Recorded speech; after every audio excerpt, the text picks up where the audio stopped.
Hello everyone, my name is Lord Koekje and welcome to The Legend of Grimrock. An action role-playing game or a dungeon crawler. I think it's more of a dungeon crawler. It's one of my favorites. This game is absolutely amazing. I played it many times a few years ago and now I'm going to do a playthrough of it. So let's go ahead and get started. We are going to create our own characters. So let's do that. I like to have a minotaur in front. So this game you will see in a minute. But you will play with a party based in a 2x2 formation, and I have learned to it's best to have one or two tanks in the front. So let's see, we'll just generate a random name. Gmaike. Yeah, I think that's a fantastic name.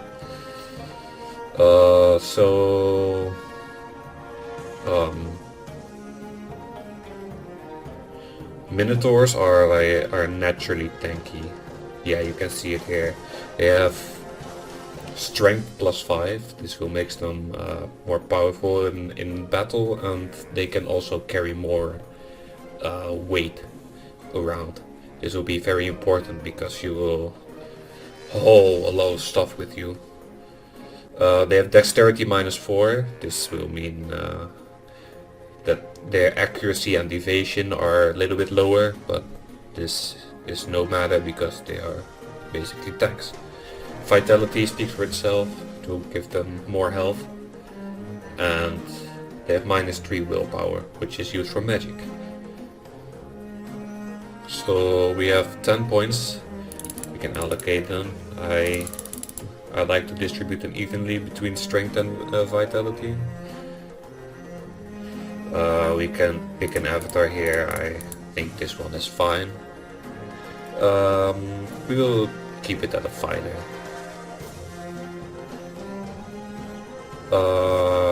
So we can give them one skill. I think armors is good because it's a frontline tank. And we can give them a personality trait. I think Minotaur can be quite aggressive, so let's give them that. And let's see. Oh yeah, sometimes you will find skulls, and a trait exclusive to the Minotaur is that for each skull you carry around, they will get +3 attack power. So let's give them that. I think that's a good trait from Minotaur. So we will add another prisoner. There are prisoners in this game. Let's go for a human. Full humble. No, that sounds stupid.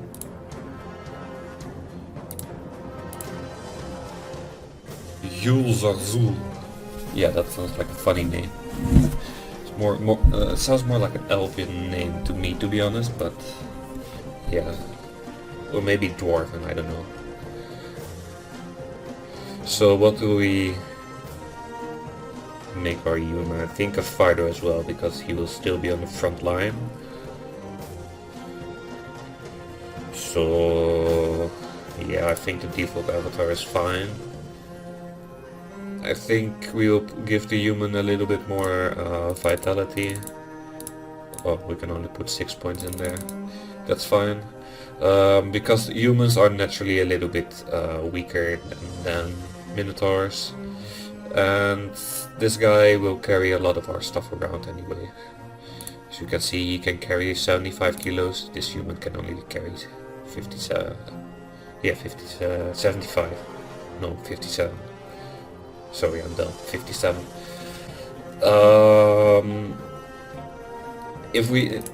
If If we give him more strength, he will become stronger, but I feel it'd be pointless because this is our packing mule.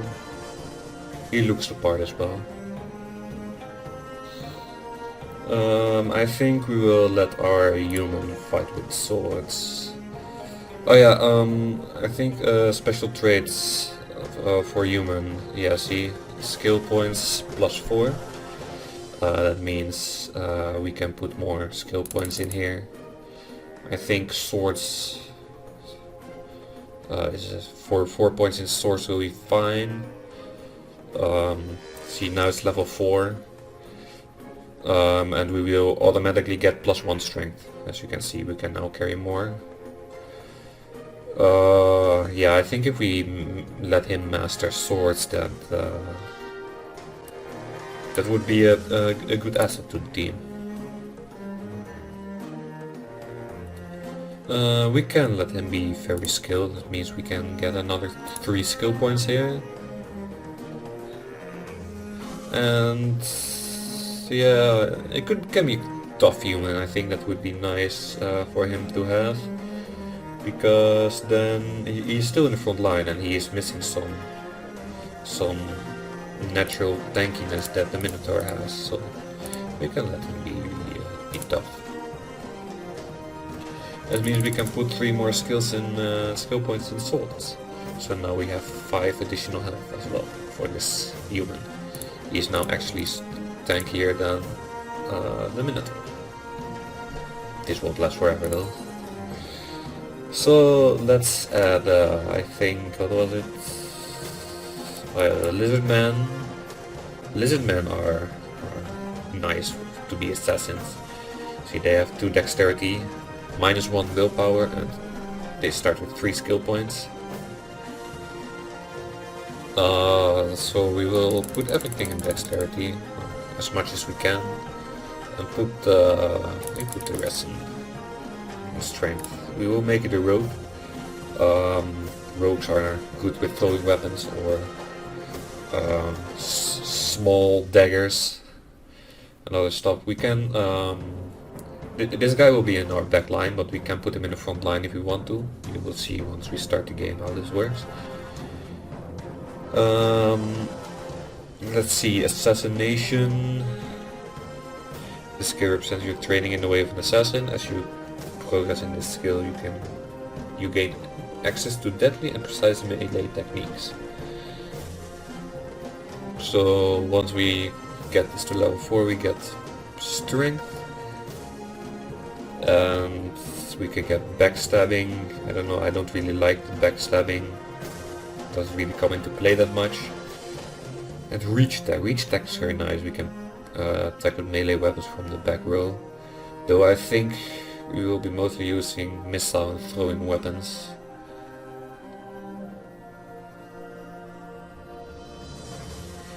There used to be a trait where you could throw 2 weapons in one go. I don't know, let's start with, I think throwing weapons is a good start. Maybe put one point in missile weapons. We will see where it goes. Traits,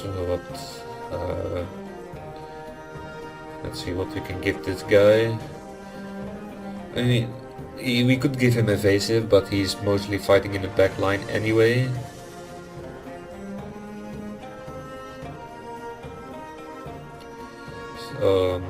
Is there anything?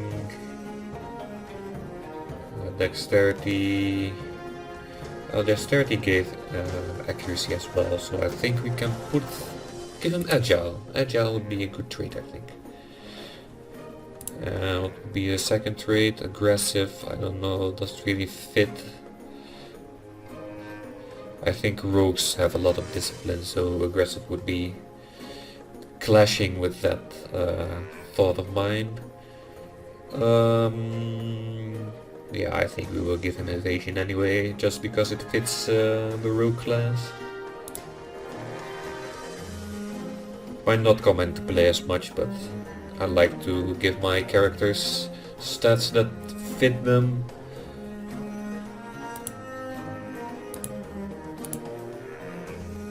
And then don't know. I like most of the default avatars. This would be a nice picture for a mage though. But insectoids are great mages in this game. You see, they have 4 willpower. They start with 3 skill points, and they actually consume 15% less food. I believe minotaurs, yeah, they consume 20% more food. So you actually have to manage your hunger in this game. So it will be a mage. Put everything in willpower, and yeah, what shall we do? Maybe just put it in strength so he can carry around more stuff. Yeah, what the... This guy is like Captain Longneck. I don't know what these are, if these are male or female. I mean, we only have males in our team right now. Maybe we should put some to female. I mean, I can't really tell between these two if they even have any female parts. Let's make the human female. Where was I? Right, so well, let's take a look at the traits first. Yeah, so mages use a lot of energy, so I think aura would be a good one. Yeah, see, it gives plus 15 energy. And then let's see, I think there was one other one which benefited mages really well. Protection, just poison, skilled, oh yeah, strong mind. So it will give us 2 extra willpower. This willpower affects the amount of energy points gained at first and subsequent levels. So the higher our willpower, the bigger our energy bar will be, basically. Yeah, then we can put like 1 point in all these magics. These stand for like elements, so I mean, of course they stand for elements. It's called air, earth, fire and ice magic, but yeah, in the game the way magic works, it's, I don't know, it's pretty unique. You can, I believe, combine these as well. For example, you can make like a fire missile if you combine earth and fire. So we will see. I don't remember all the spells anymore, so... Oh, before we forget, we have to...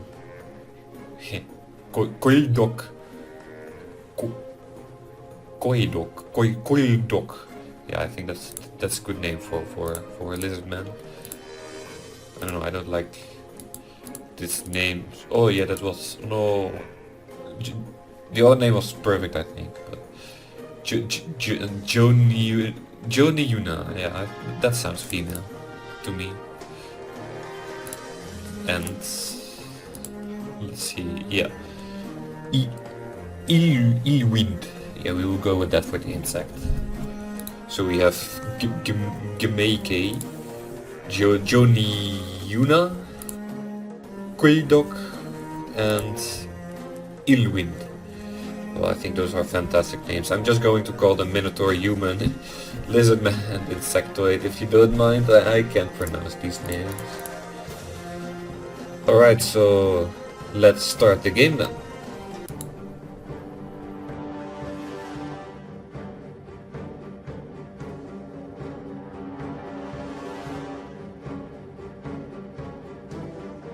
A towering spire looms above the clouds, a weathered rock that has stood tall for ages, longer than the histories of man have been written. It is a desolate place now, only remembered when things need to be discarded and forgotten. An airship struggles to gain altitude as it floats towards the peak.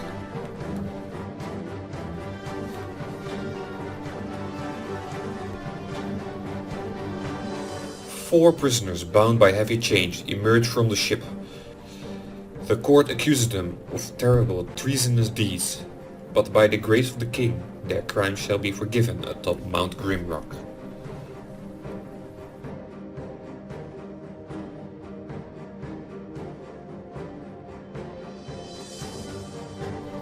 Their final trial is at hand. Numerous prisoners have received their pardons here, yet none have returned to live their life in freedom. They are at the very top of the world, and below them only darkness and justice awaits.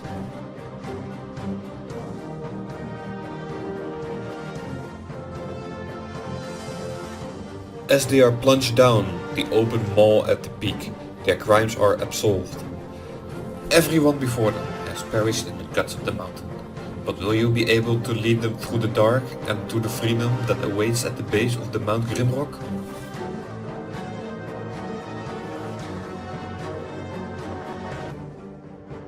Alright, Legend of Grimrock. We will see if we survive. Let's see what we can find down here.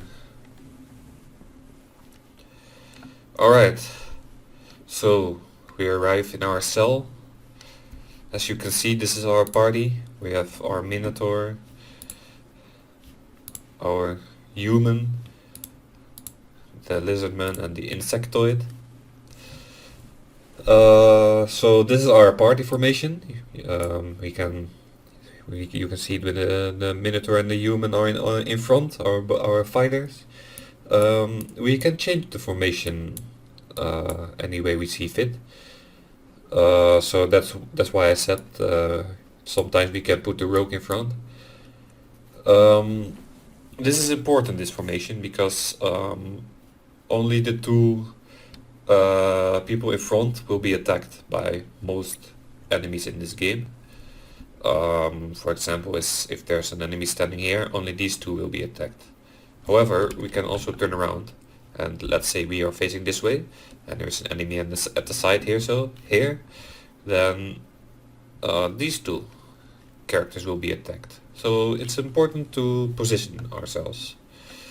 You can see our mage's hands are glowing. Currently I cannot do anything with it, I think. Oh yeah, I can. So this will be how we cast our spells. I think this is air or something.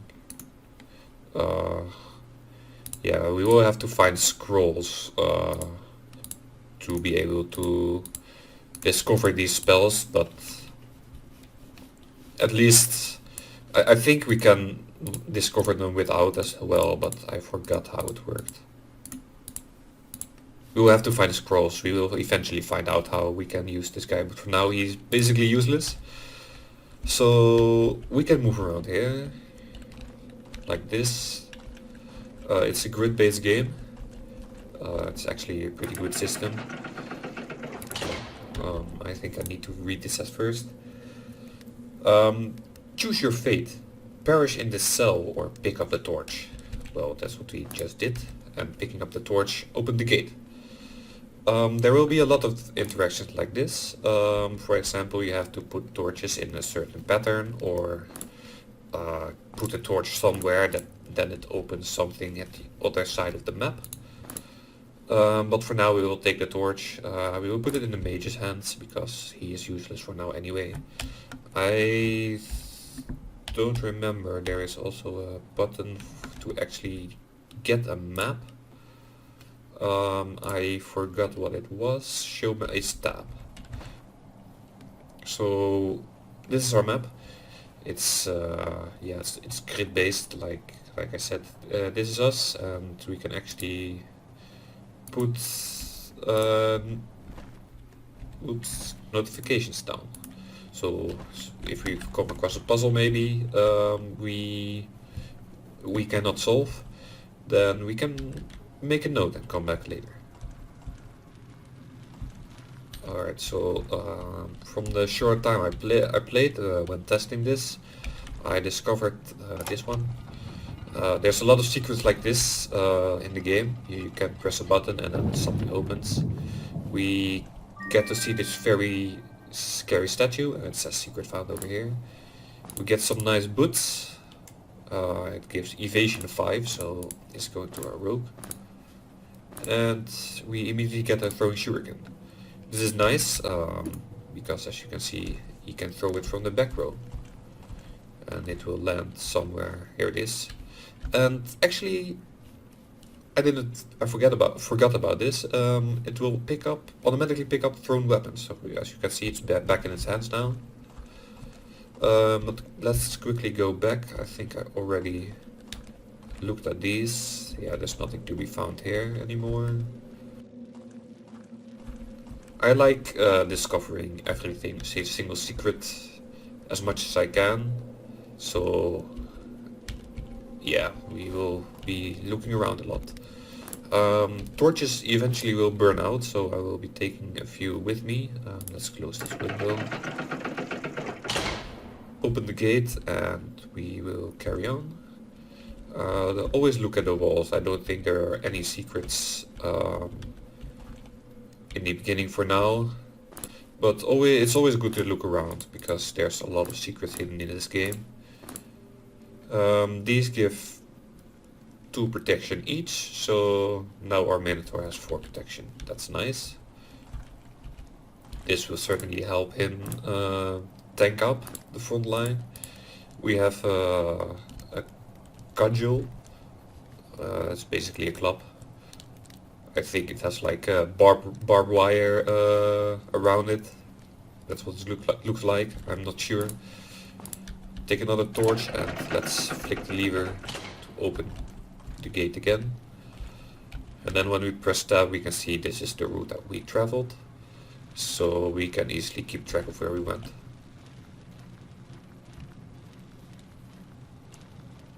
Do you hear that?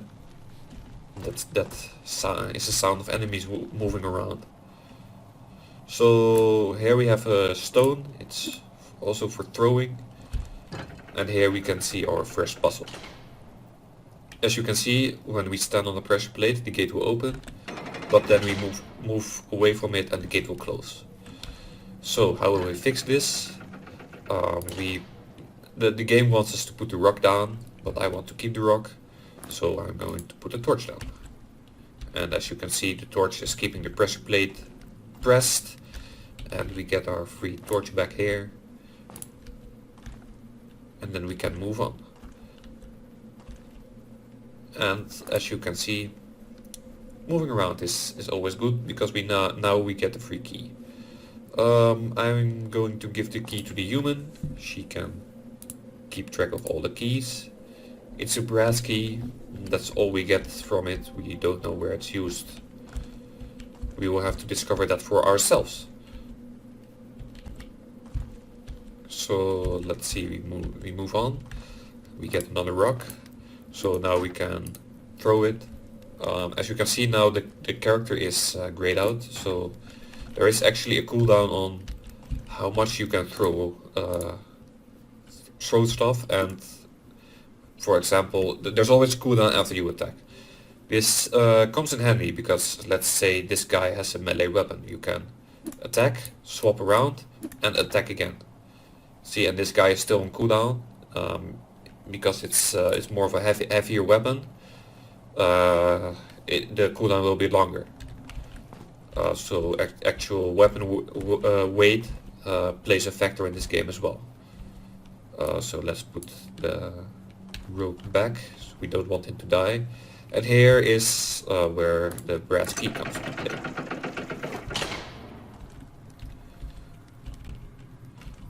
Let's see, what does this say? Loose rock. So this is how the game teaches us about these secrets. It opens a little gate for us with a small reward, which is iron key. I don't think we can even progress without this iron key because we need to use it here.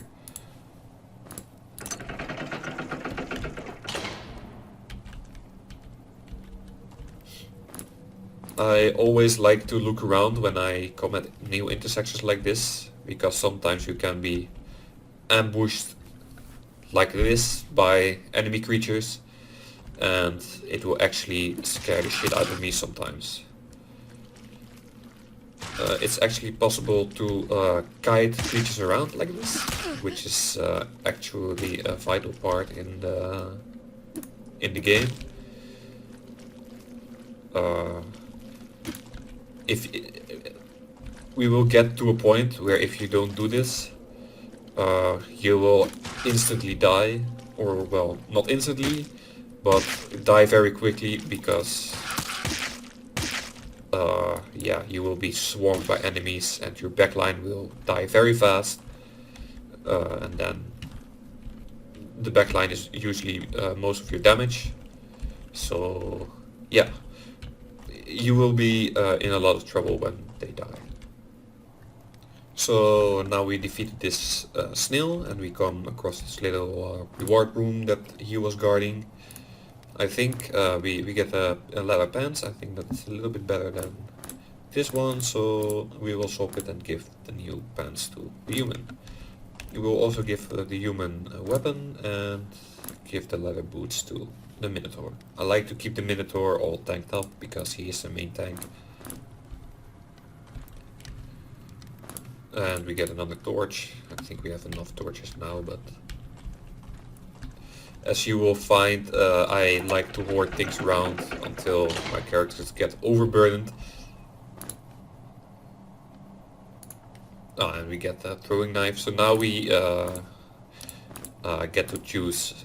As you can see, the rogue can only hold two weapons because yeah, he has only two hands, which is quite logical.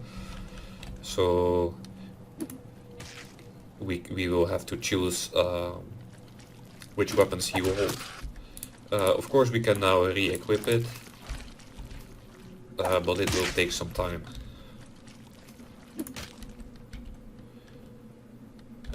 This will be a good opportunity to see, to show, as you can see, you can kite enemies around.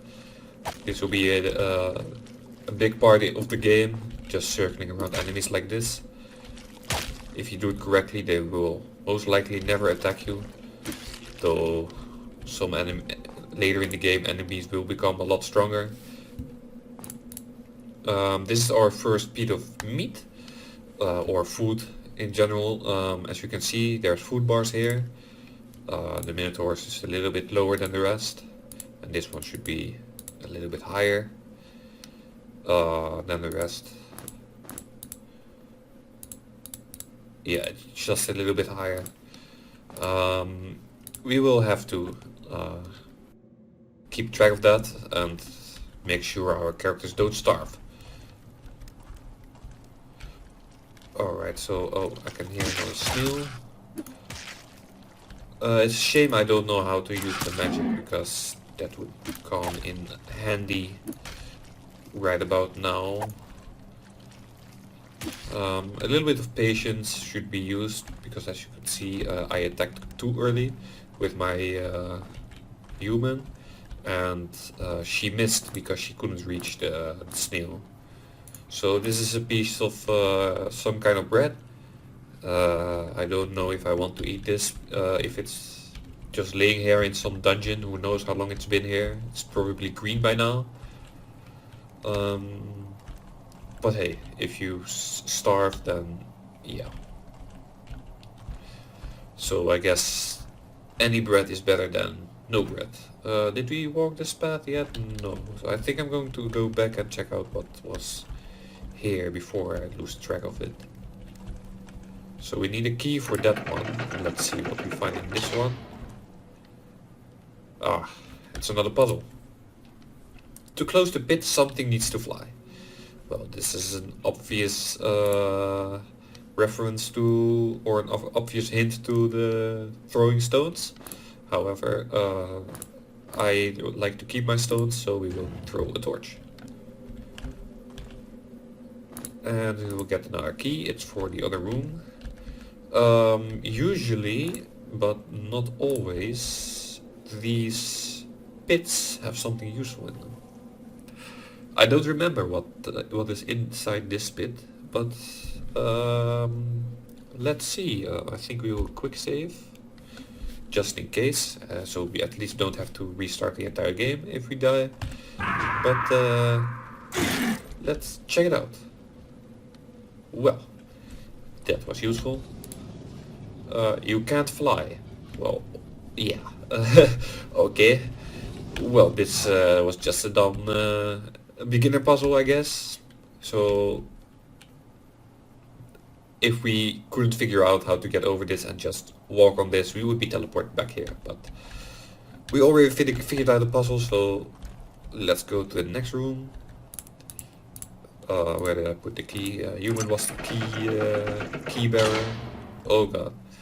I remember these. These are scary as hell. Oh, these just freak me out, man. Look at this. Look how scary this is. Heal my sight. Well, sight, not sight. So I think you have to put 2 gems into his eyes. That's what my memory tells me. This one has a stronger enemy in it, I think. That's what I could hear from the sound. Let's see what's on this side. Well, a lot of snails. Yeah, we can try this one.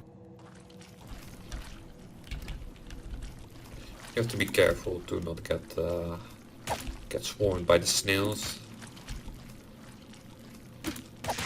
It's actually funny because we can just do this and then now it fell down.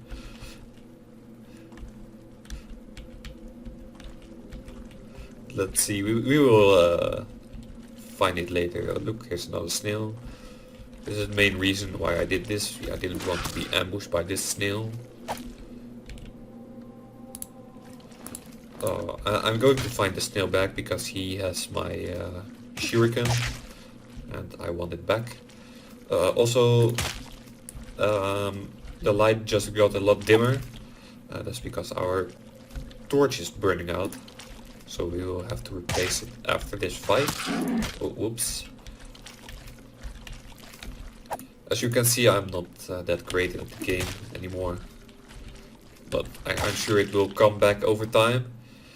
So we pick up our ammunition again, and this snail was very generous and he left us 2 slices of meat. As you can see, the snail meat weighs 2.5 kilos. This will overburden our Minotaur very fast. I mean, he is strong, but he will fill up and he will get overburdened eventually. We have gotten a loincloth, which gives 1 willpower, so we will give it to our mage. It will also give... oh no, it removes 1 willpower and it gives 1 attack power. Then we'll...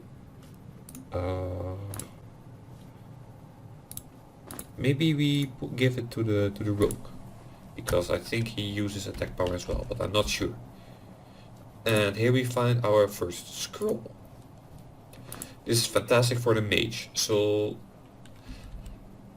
I thought I already tried this. Oh, we need fire magic too. I forgot about that. So our mage is literally useless for now. Also, let's replace our torch. So we will have to level up our mage then, and after that we can use the fireburst scroll. So let's see if there's any secrets. Not here. So we will move back. Yeah, this that part has a lot of snails in it. So let's see what's down here. I want my shurikens back, so we will quick save and we will fall down. Geronimo. Oh, well, our mage just instantly died. He couldn't handle the fall. So we will have to kill the snail very fast, because the snail on the left is killing us. Okay, we got it. So as you can see, there is a lot of I mean, what how do you call it? Like the map layout is very complex in this game. Because now, look, we fell down here, and this is actually another part of the dungeon, and eventually we will move down to level 2 and we will reveal this entire map. As a matter of fact, I don't think we can get to this side without progressing further on the first level. And then we will find out that we have been here before, and we can actually pull this lever, and then we can use this teleporter to get back to level 1. I don't know why we would want to, but we can. So let's close that again. Our mage died, but he is useless anyway, so... Okay, so that's now permanently open. Oh, never mind, he closed it. Alright, so that's how you want to work, right? That's fine by me.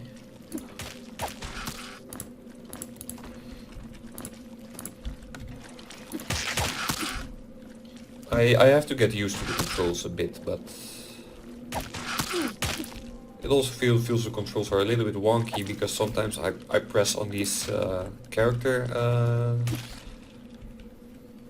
things and they don't respond, so it's a little bit difficult, but we will manage. I'm sure I will learn eventually. But they closed it again. Well, let's open it and let him close it, because I don't want to be stuck. Yeah, that was dumb. Open it first, throw the shuriken, hit him, and move back. Throw it, slash him, smash him, and throw, slash, smash, slash, throw. Well, I want to make a rhythm, but with the different weapon cooldowns, it's not really possible to make a rhythm. Alright, so we just closed that. Oh, you can't open it again. Here's one of the gems that we need for the guy. I will put it... well, actually, let's give it to the human. She's our key holder, and let's make that apply to key items as well. So we will put... yeah, we can put the torch through there and pick it up again, because I like hoarding torches. Alright, so this is where the scary thing is. I don't know. Let's go to the other side now. I don't know what progresses the map further. Oh. Yeah, I think I'm going to go down this path first, if you don't mind. I think those walking plants, they are very strong. Oh. Alright, so we literally turned around at the last corner. What do these sandals give us? Protection 1. Well, okay, let's give them to our human then. Another loincloth. I don't think we need this anymore. Let's give it to the mage anyway. We can use it as junk until we get overburdened. So yeah, now we have to just return again to the scary plants.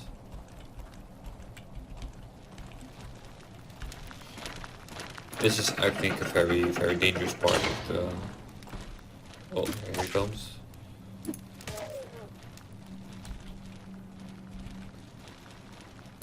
I think this is why we learned the fire burst skill, because I assume these things are weak to fire, but yeah, alas, we cannot use it. Because I do believe eventually these you have a similar enemy and they actually shoot magic projectiles, and they will affect your entire party. That's why I was so scared of them, but I think these are not the same. So yeah, we can actually survive this, but it will be hard. Yeah, look, he's already attacking us, and there's the third one there. But as long as we take them one by one, we will survive.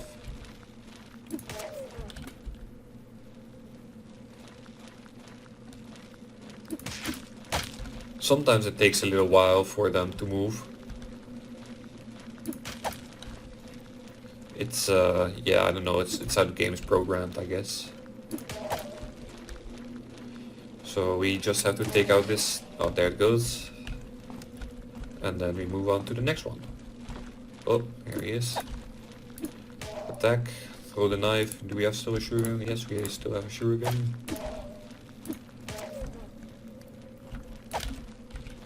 The most important thing is to basically not have them, let them have the first strike. So basically, yeah, now you move there, and then... So basically if you come from here and he is facing you, he will attack immediately. And you basically never want that, because... I mean, now it's not that big of a problem, but it will... the enemies will become a lot stronger later on. And it will actually become very difficult to deal with enemies like that, because you don't want to take any damage when there's a lot of enemies around. And healing in this game is not impossible, but it's kind of difficult. I can still hear an enemy moving around. Yeah, there he is. Before I want to get him before we got stuck.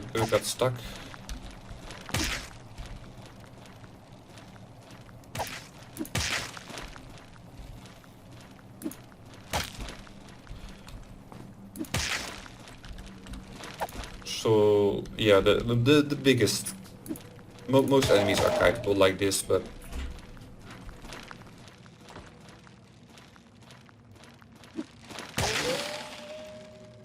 alright, so let's see, let's move on. How to get that gate open? This is where we came from, right? Yeah. Is there a button on the wall? Because we need to get the gate open for the gem that's in there. We need to put it in the scary statue's eyes. Oh, this is a rare herb that grows in swamps and other moist areas. It's known for its potent healing properties. Yeah, there's a little bit of herb lore in this game, and we will need these for to make healing potions. So we just found a lever that opens the gate. And well, this is our second blue gem, so... Oh, look at this. Secret.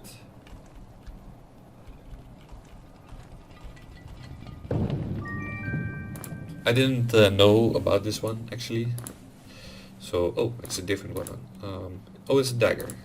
We can give that to the, I think... Does that work? No, it doesn't. Let's see, this one gives 7 attack power and 5 accuracy. And this just 7 attack power. So she will use that one. And then this knife can go to the kind of packing mule, I guess. He can only carry 51 kilos, but it's better than nothing. This is used for... I don't know. We will have to see. I think maybe it's used for mana potions. For like energy potions.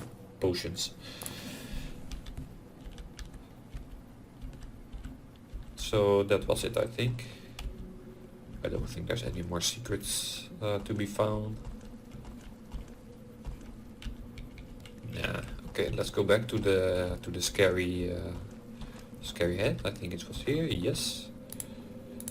And now it gets even scarier with the two eyes inside. Oh my god. Oh my god, no.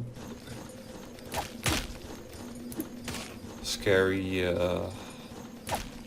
what is it? It's like a knight, but I think it's undead.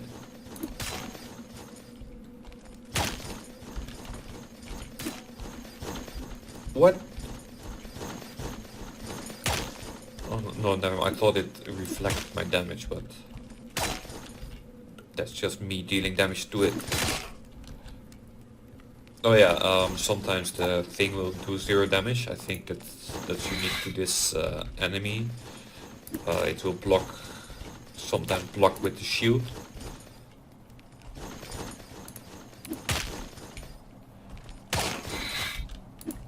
Oh, oops. Oh yeah, so that is what I was talking about earlier. When it's facing you and you move into the square it's facing, it will attack you instantly. So these things usually drop good early game weaponry and defense. Attack power 10. Oh, this is actually attack power 12. Let's give it to her again. Because this is attack power 7. Also, we leveled up. So let's see, what can we do? I think she will... Oh.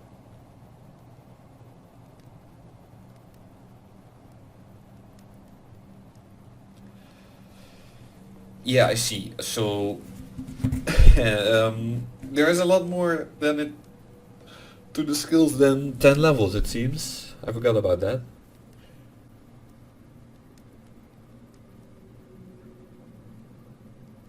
Right, so yeah, we will have to get a sword for her then. I mean, she will have to do with the spear for now.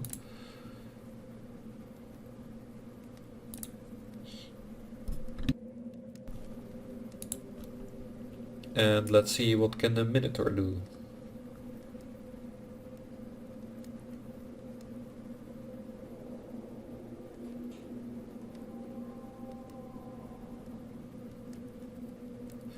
Yeah, I think we will keep giving him armors. The fact that we gain more than 1 skill point per level actually makes getting to 50 not that hard. And he leveled up as well, our lizardman. Let's see. We are... I think these are all throwing weapons, right? Throwing weapon. Yeah, it's all throwing weapon, so...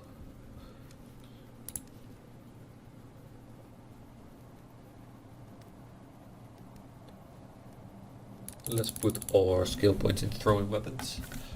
Our mage is actually not leveled up because he has been dead for the past... for a long while now.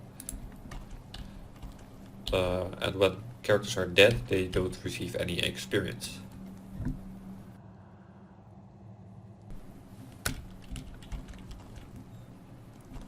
Alright, so let's move on.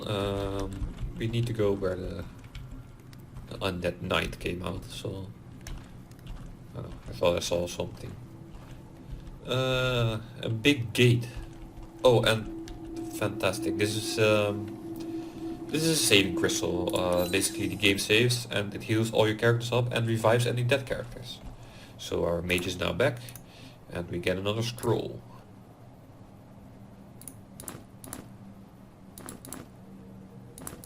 Oh, this is just telling us what this thing is. It says touch to regain health and restore life. So we have just been carrying this guy's dead body around until we got here because somehow we knew about this crystal. So we could revive him. And this gives us another skill. It's a poison one this time, but it needs earth magic, right? Yeah, it needs 3 in earth magic, so yeah, we can't use it. Should have known about this, but oh well, can't have everything, right? We will just have to do with 3 characters for now. So let's see if we can solve this puzzle. Great rewards can be found behind these doors. To gain access, look carefully for small details and use your wits. So I think this is hinting at us at this. No, not really. Maybe something else opened up close by.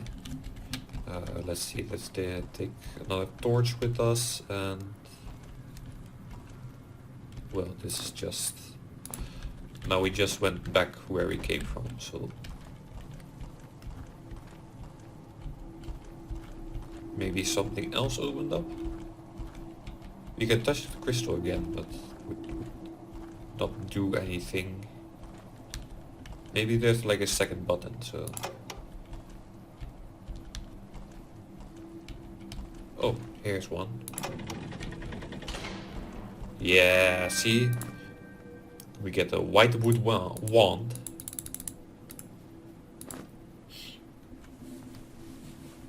For this one to equip it, we need Spellcraft 1.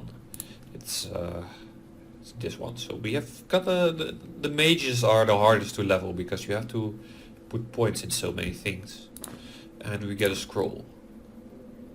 This magical staff is a powerful weapon when wielded by a potent mage. Well, I mean, it's a weapon alright, but powerful? Doubt it. We are so early in the game. Oh, oops. Yeah, I think that's about it for this level. Yeah. This is where we go down. I don't think there's any more secrets, or, well, I'm sure there's more secrets to it, but I just don't know about any of them. And, well, with that, we finished the first level. So, I'm going to end this first episode here, I think. So thank you so much for watching, and join me next time when we go down to the next level and see what dangers or secrets awaits us. So thanks again for watching, and I will see you next time.